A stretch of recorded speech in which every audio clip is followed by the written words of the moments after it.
If a business called you and they just asked you, "Hey, can I get some advice for Mhm. for the future?" How would that conversation go? I would want, yeah, for me, I would want to, I really, I would want to talk to the founder or whoever's in charge of the company to understand what makes them tick. To me, I think I'm always amazed at how there's some sort of internal struggle or roadblock that they can't overcome in order to get to that next level. And it's just, to me, it's fascinating, the whole psychology behind what makes people tick. And that can hold true for anything, if it's business or sports or public speaking or whatever the Tick case in is. a positive or negative way. Right. Yeah. And so a lot of times it's just, just recalibrating, understanding how someone views something, and then learning how to recalibrate their mind in order to think about it in a different way. How often should someone recalibrate? Well, yeah, that's a great question. I don't know if there's a standard answer, but I think that and goes back to, again, why it's so important to talk to people that you know and trust, that can show you a blind spot that appropriately named, that you don't know about, because it is a blind spot. And so to have that outside view and having someone that you know and trust to tell you that, hey, you ever think about doing this? Or I noticed that you don't do that. Why? Um, and then recalibrate that way. But data is everything, and you got to make sure that you're keeping the right data so that you can go back and look.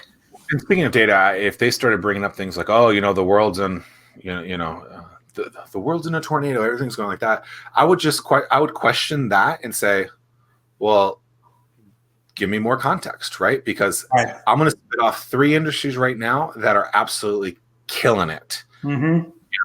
It doesn't matter what those industries are, right? But the fitness world is absolutely, in-home fitness is absolutely dominating right now. Yep. Let's just say, right?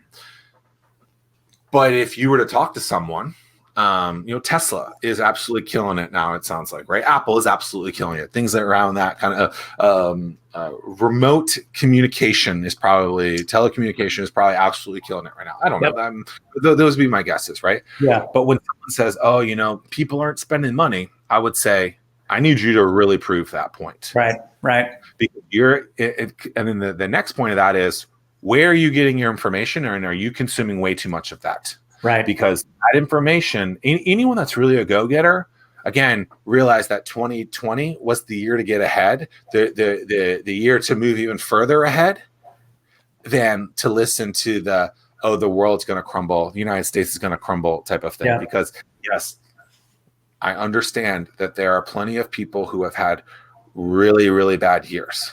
Right. But there are a lot of people who had really good years, and you don't hear that because Right. we're hearing this other narrative.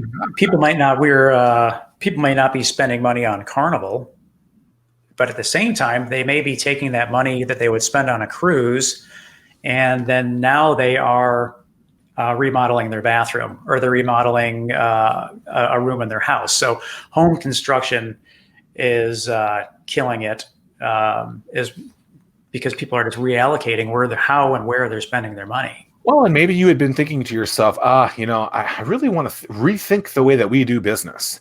And 2020 allowed you to really think about the way that you redid business, right? We got a company, J&A Racing, locally. They're supposed to be on the show in a couple of weeks, or they will be on the show in a couple of weeks.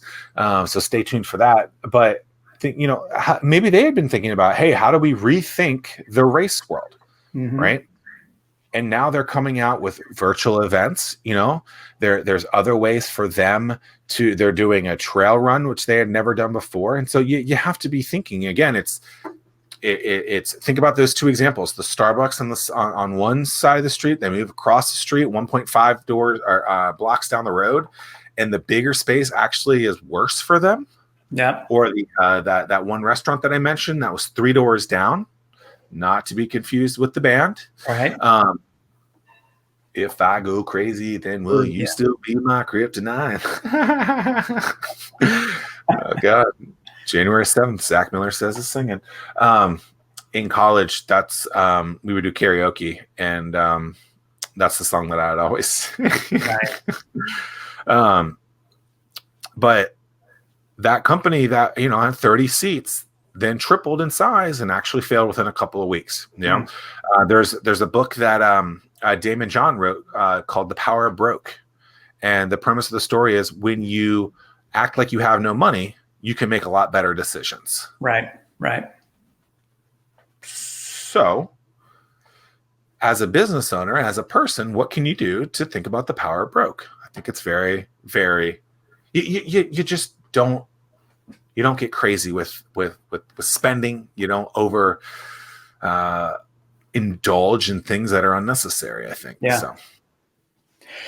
Yeah, I'm optimistic.